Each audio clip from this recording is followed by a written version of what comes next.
Today's video is going to give you more valuable information on some of the changes in the new GrandMA3 software 2.2. We're going to look at a lot of different aspects. I got my inspiration from the release notes.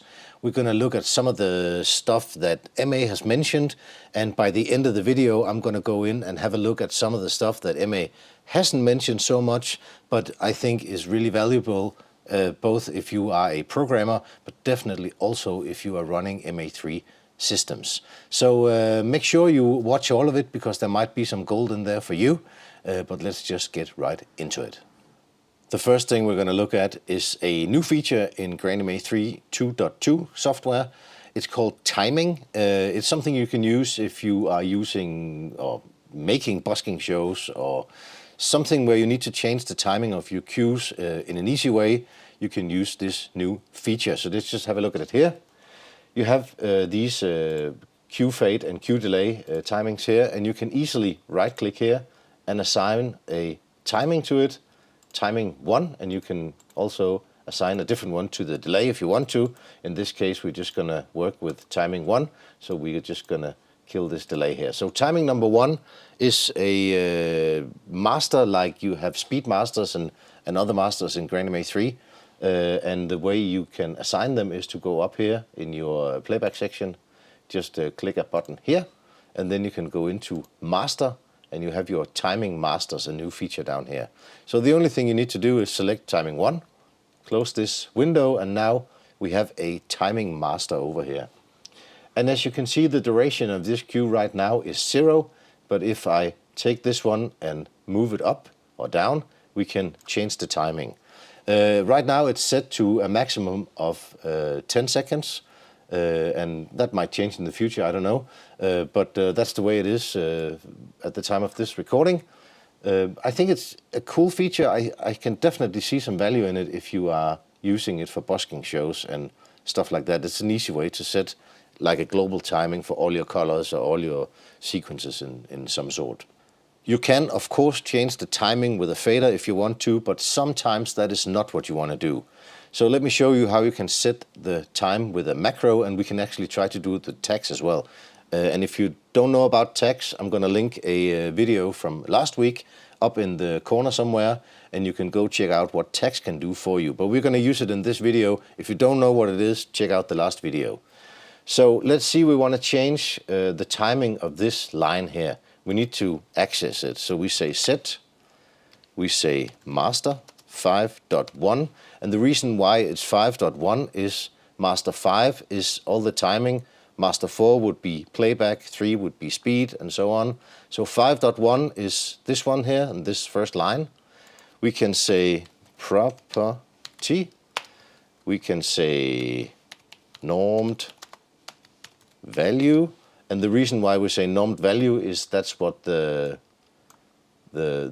column up here is called.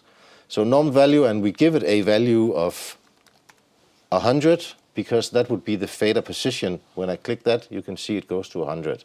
So if I want to change the fader position to something different, I could do that and say maybe 90, and that would take it 10% down.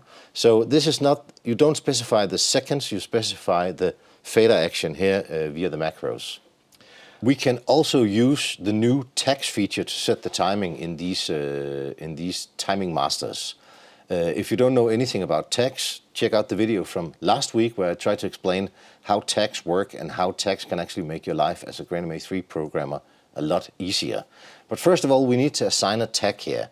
And right now, as of this software, we can't right-click to get into the tags menu, so we need to assign it in the command line, which is actually quite simple. So we say assign tag, and I made a tag called time. So we say time at master 5.1, and you can see now I'm using my time tag up here. So now we can set the timing based on, or the fader position based on the tag name. So now we say set master 5.1 through, which is all masters. We say property, we say normed value, we give it a fader position of 50. I just need that into brackets here, but only if tag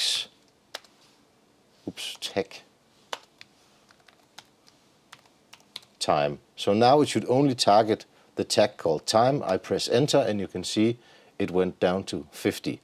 So if you assign the tag to many other places in your timing, it would adjust the time based on that as well. So I think that's a really cool feature added to GrandMA3 2.2. Another addition to GrandMA3 2.2 is the ability to assign your output stations to your layout view, which is quite new, and I can see that being useful if you are running a larger system and you want to monitor if all your stations are in session, for instance. You can also change settings and stuff like that in an easier way. So let me show you how this works. I have my show here from before. I can go into layout, and right now I have nothing in here. So what I can do is assign a station to it. So I can say assign console 1 here, and you can see my console pops up. I can say assign maybe PU1. It pops up. I can do the same for my notes. Let's try and find my notes and notes 1. I can do the same for note 2. And now if I go into my stuff here, I can start moving stuff around so I can make a better overview of everything. You can see my master up here. You have my notes. We have a PU. So maybe we put it in like this. I have 2 onpcs as well, so maybe we assign those. Oops. If we say on PC1, we can do the same for on PC2. So now I assign everything I have on my system here into my layout view. I can put this one up here. And as you can see, it has a color indication like we know from our network menu. The blue one here is the Globemaster, and then we have session members here. If I go in and I kick out, maybe take the note here and dismiss it, now it's out of session, and you can see, we can still see it, but it's not part of our session. So in a larger network, or if you're doing something where you have remote stations everywhere, you could keep this window open on like the system console, so you can easily see if something is kicked out of session. It generates the images here automatically, so I definitely think it's a cool feature, and you can also use it for editing. So let's say I have my PU here. If I right click on it, you can go into the settings and you can actually change stuff around. If I go into my XLR A here, my output number 1, I can easily change that to output number 2. And you can't see that, but over here it actually changed to output number 2. Let's set it back to output number 1. And you can also change a lot of other things. You can change the ArtNet interface, the streaming ACN interface, the OSC interface, the PSN interface. This is the first time we see this. I think it's quite cool for some things, not for everything, but that's the new way of assigning your output stations into a layout view. Next up is the output stations. MA added some new behavior to the output stations in GrandMA3 2.2. If we go back into our view here, our layout view, we can actually go into each and every output station here, like I showed you, and now we have this failure mode. The failure mode is how long should a device or a specific DMX output hold the DMX value if for some reason it's disconnected from the session, if you have a network issue or something like that, and a node or a processing unit or even a console goes out of session. You have these options of holding your DMX output for 10 seconds all the way up to 1 hour, and you can also set it to hold, which means it's going to hold the DMX values and keep transmitting the same DMX values indefinitely. So that's another thing you can assign. You can assign it directly in here, as I just showed you, or you can go into your normal connector configuration and do exactly the same thing. If we set this one to hold and apply that, you can see this small H appears up here. So you can see that everything is set to hold. Another addition to GrandMA3 2.2. Another new addition to GrandMA3 2.2 is the pool action. You can change the pool action for the pool itself, but you can also change it for the individual items in your pool. So let me just show you here. If we open our sequence pool here, you can see I have my different sequences, and right now it's set to select. You can see every time I press one, it's going to select whichever pool I'm clicking on. But I can go into the sequence here, sequence window, and I can say pool action select, and I can actually go down and say it should be go plus. So every time I now press this one, it's going to go the different pools or the different items I'm clicking on. But if we are making a busking show or something and we need to have something is selectable, something is go plus, and something might be flash, we can actually do that now within the same pool. We can set each individual pool object to be different from the pool itself. So if we say this one is called wash color, if I use my right click or my swipey, I can go into the settings here like this, and you can see down here object action is right now the pool default, which is whatever we chose for the entire pool. But if I take this one and I go into my right click or my swipey, I can set it to flash, and then I should be able to go into this one and say use object action here. So now I can actually, you can see the icon changed here. If I push this one, it's now a flash, and this one is still a go plus like before. So that's just another addition to the GrandMA3 2.2 software. Next new feature of GrandMA3 2.2 is the embedded presets and the way they automatically now update the names based on where it came from. So let me just show you how this works. Let's say we take all our Mac Ultras here and we put them into the air position. We put in Gobo number 2 and we make them white. Let's say we want to store this as an embedded preset that automatically updates based on other presets. We go into our command section here and we say store, and we hold it, and we want to make an embedded preset, and we store this into the all pool because it contains information from different pools. So we store it here, and now you can see the name is air because I used the air up here, Gobo number 2 because we used Gobo number 2, and white because we used the white color.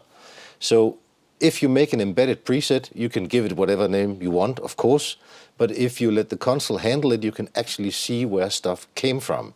And it works exactly the same way as if you make a preset with recipes. Let's just try to store the same preset using a recipe preset. Let's turn this into a recipe. Let's use our ultras. Let's just copy this line 3 times. We put it into position air. We give it a Gobo of number 2, I think, and we give it a color of white. We close this, and you can see these two are now identical. They have their names updated. One is using recipe as a reference point, and the other one is an embedded preset. Whatever you want to use is up to you. Just know that this works, and know that it updates the names automatically. So maybe it's not a good idea to give it a custom name. Maybe it is a good idea just to let the console handle the naming. Cool feature in GrandMA3 2.2. Another cool addition to GrandMA3 2.2 is the option of using Dumplog and CrashLog and exporting that in a much easier way than we used to be able to. We used to be able to have a CrashLog or a Dumplog, but we had to go in through FTP to take it out. And now this new software has actually made it a lot easier. And what is a CrashLog and what is a Dumplog? Well, if your console crashes for some unexplained reason, the console automatically creates a CrashLog in the system. And if you want to get this log out, you need to log into the console via an FTP server, log in with your computer, and then you can take it out. In the new software, you can actually export it directly to a USB drive or to your external drive, and it's really easy.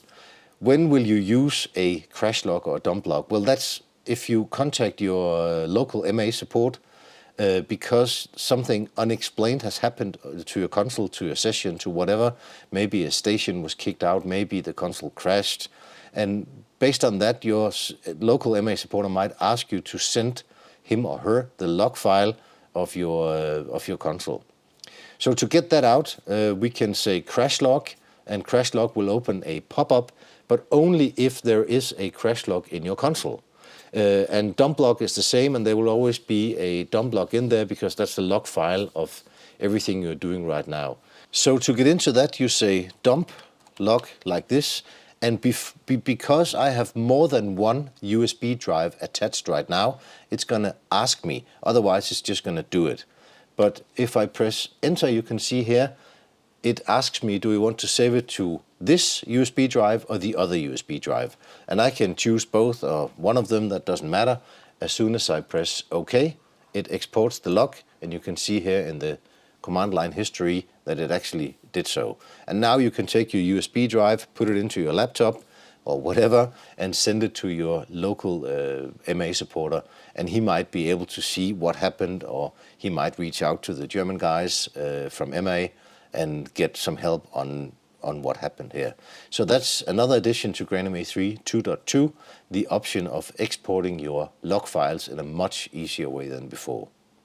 The next few things we're going to talk about is network related in some sort. First of all, I'm going to start with showing you some of the new additions to the message center, and then we're going to go into network afterwards on stations if you have any problems with your network. First of all, you have your message center down here. This is a small envelope here, and if you have any issues, you will see an indication in here, but they also added like a pop-up if something happens. So let me just show you, I have my network here. I'm not part of the session, but I do have the highest priority. So when I connect back into the session, I will be master, I'll be global master. So if I go up to the light console here and I join it, let's say we keep the session show file. We start by adding ourselves into it, and you can see now these pop-ups here that tells you that something is going on. They're just going to tell you, it could be on purpose that you did something. It'll just pop up and tell you that something happened, just to make you aware of it. And you have your message center down here. As I showed you before, you now have your warning here, and you can go in and see exactly what happened.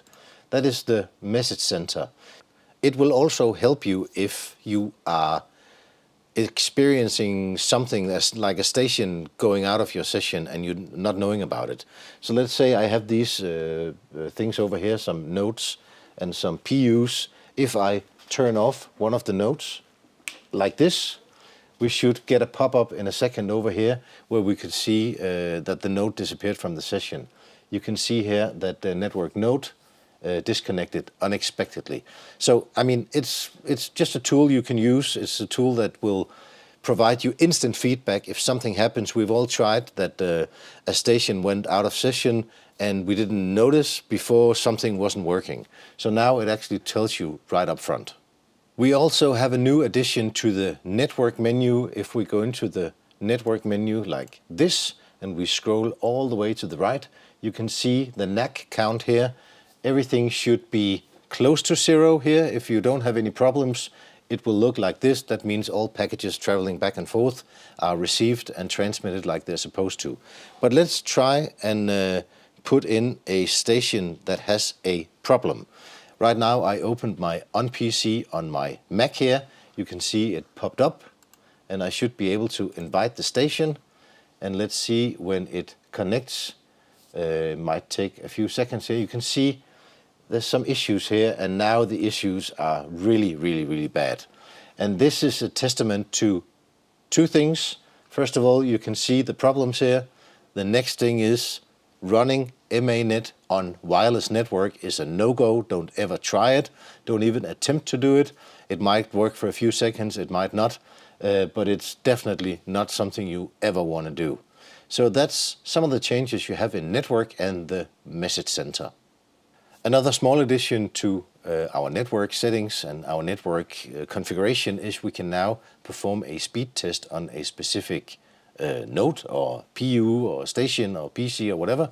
And it's quite simple. You can say net work speed test, and then we need to specify the IP address. That should be my processing unit. It asks me if I really want to perform a network test, and I do. And once I've done that, it sends out some speed test signals to the other station, and it tells me that the TCP and UDP speeds are 100%. This is just some of the changes MA Lighting made to the new GrandMA3 software 2.2. You can go in and download the release notes yourself and have a look at all the other changes. This is just some of the things I think was interesting. I hope you found them interesting as well.